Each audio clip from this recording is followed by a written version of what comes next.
All right, now we live. We live. We live. Now we are live.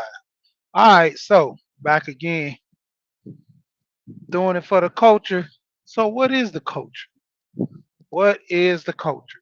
So, basically, if you're a morning person, you caught my live this morning, and we were talking about for the culture. Now, things are at play to where you have to do a little work. Doing a little work is not much. Small things to do. You have situations that you need to handle some business. You know, some of those situations are predicated on what? You learning some things, implementing things, or basically taught behavior.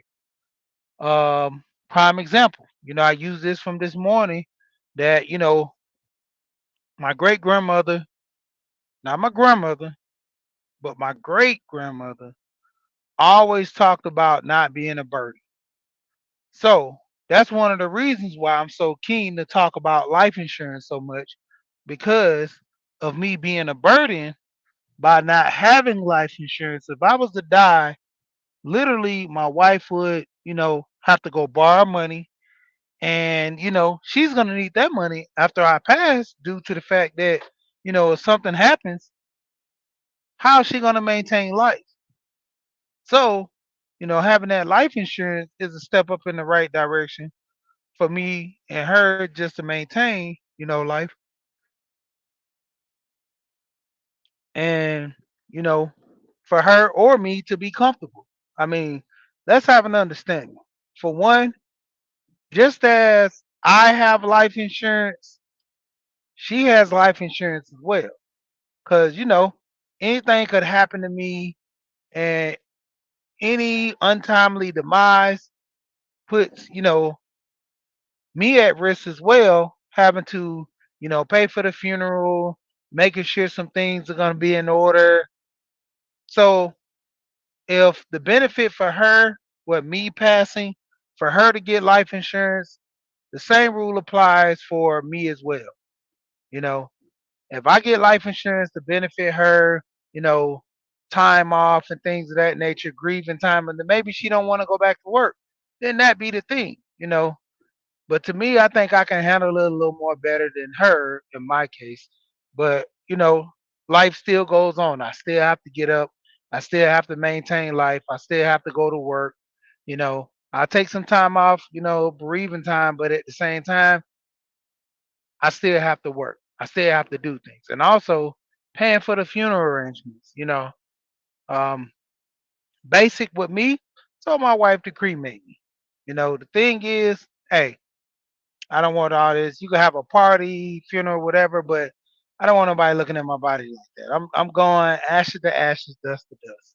You know, I'm starting that for me. That could be a thing that my kids want to do. That could be a thing my wife want to do. We've discussed several things about our lives, our functions, what's going to happen if we were to pass, how do we want to go about things.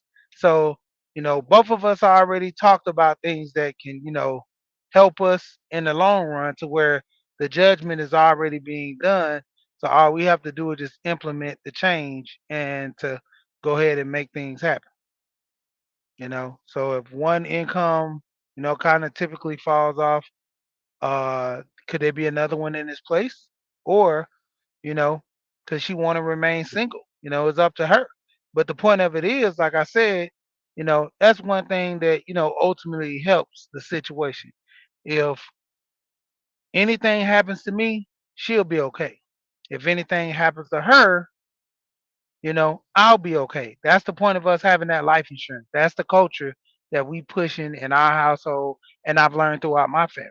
You know, it's a thing where I'm telling her family, for those that don't have life insurance, hey, you need life insurance. You need to be looking at something that's going to help you long term to where if something happens to you, you're not going to be a burden without nobody taking care of you, having life insurance.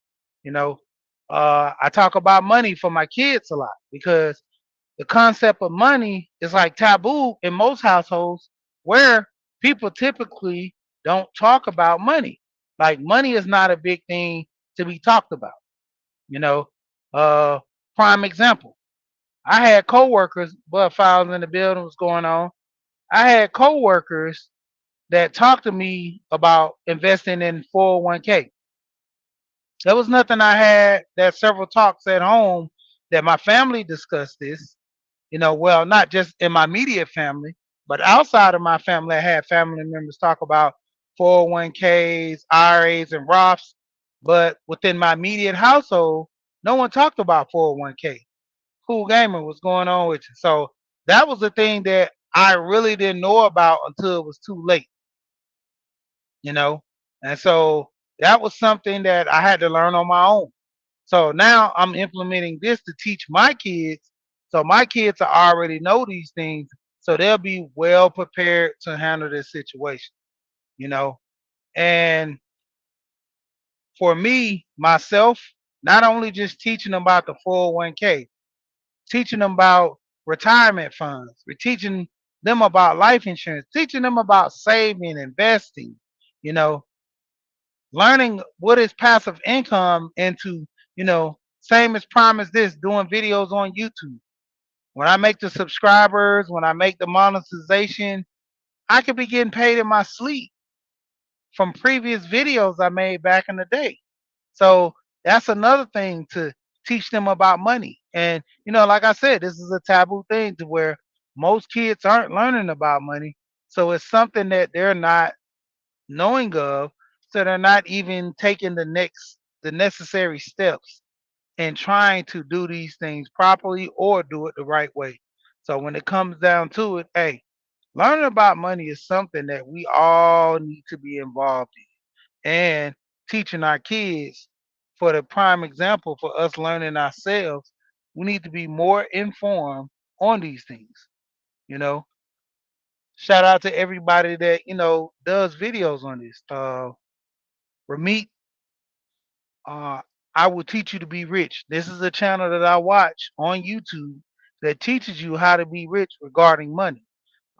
Erica Williams, the classy Klein, constantly watching her videos that inform me and talking about money. Lisa J. Stock, that's another form. Um, People looking into stocks. What's the culture? You're pushing this for who? Yourself. For people that don't have kids and the people that do have kids, it starts with you first.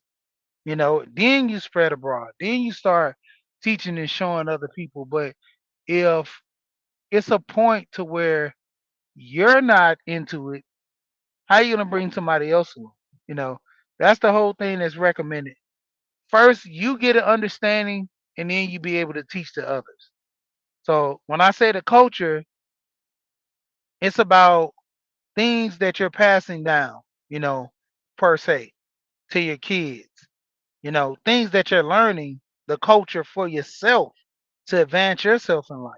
You know, just imagine if you had a talk like this when you were 17, 16 years old about not only what you want to be in life is, but you want to start investing in stock, learning how to save your money. How's the best way to save your money from the money that you have now?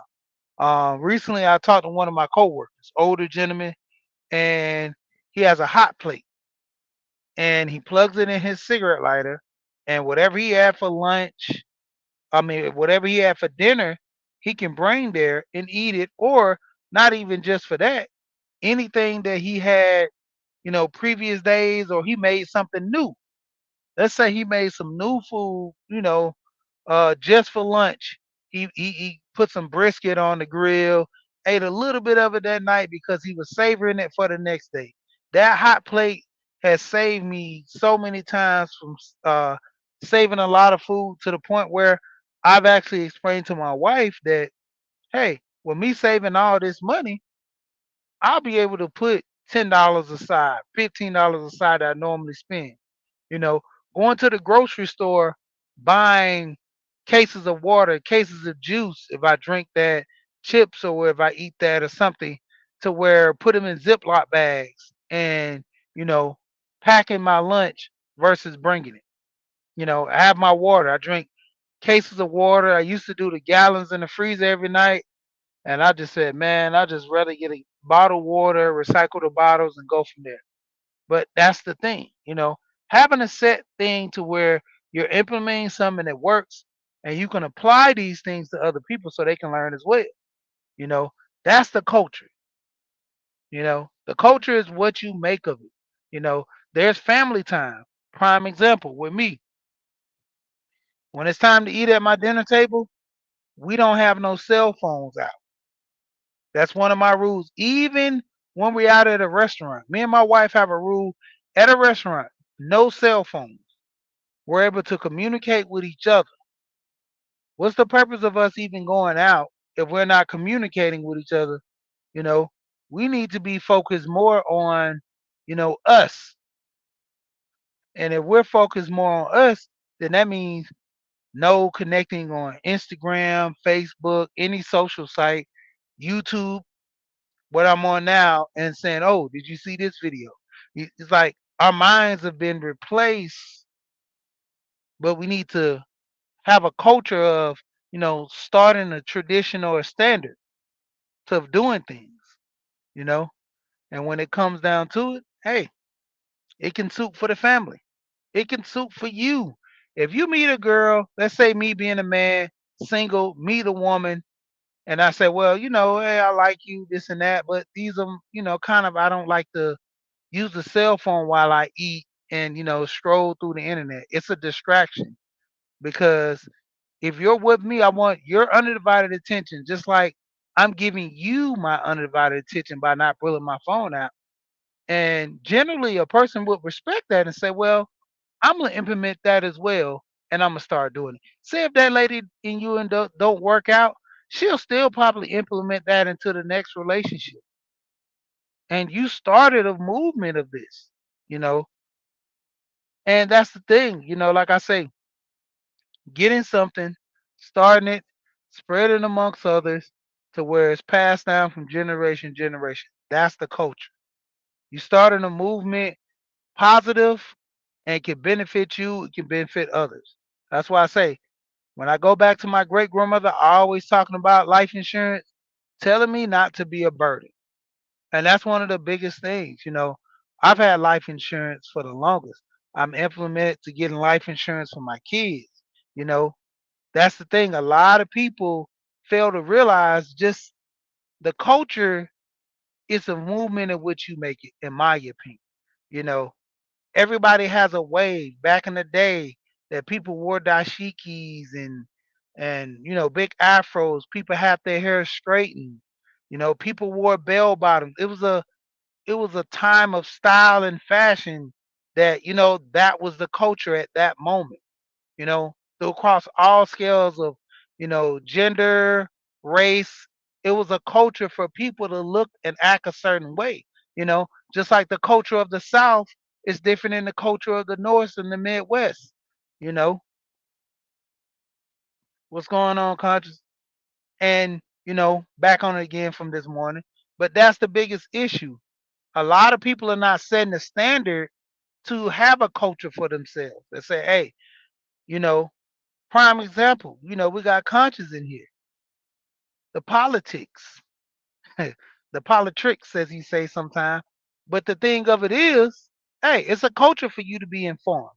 You know, I once had a friend. What's going on, Prince in the building? What's going on to you, Prince Pierre?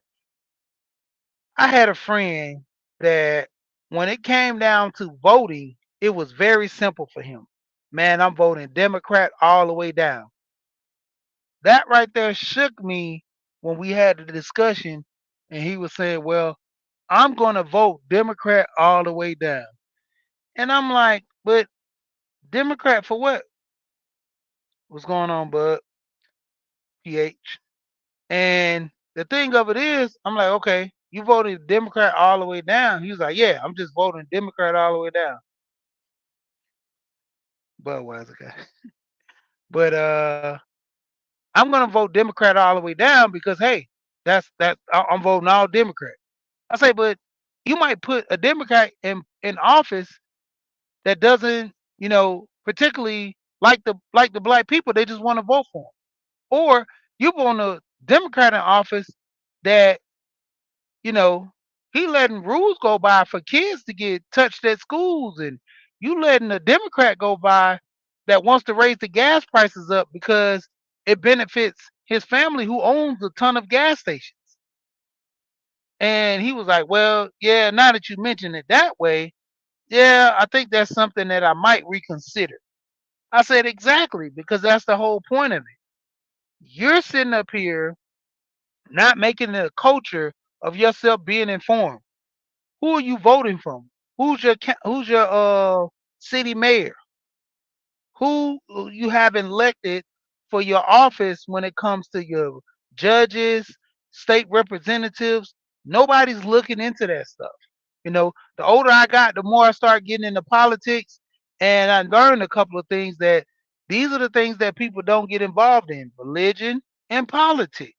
Those are the main two that start the most fights: religion and politics, and the gender war of all, but mainly religion and politics. It's like throwing the gloves in the ring and preparing yourself to fight. So in most cases, if you're going to prepare yourself to fight and have the good fight, hey, fight it with some class. But my thing is this: make it a culture. Make it something that you're heavily invested in. Make it something that, hey, when it comes down to it, this is gonna be a standard. And that's the problem that we have with a lot of people. They don't set standards. And by not setting standards, guess what's going on? You're gonna set the wrong type of standard or the wrong type of thing or issues in life that's gonna hurt people. But with that being said, I'm just here for a short time, not a long time. But shout out to everybody. Have a culture for your life. Have a culture for standards. Have a culture for principles that you come about. And with all being said, do the right thing for yourself, others. And with that being, peace. Once again, you know what I always say: we here and we gone.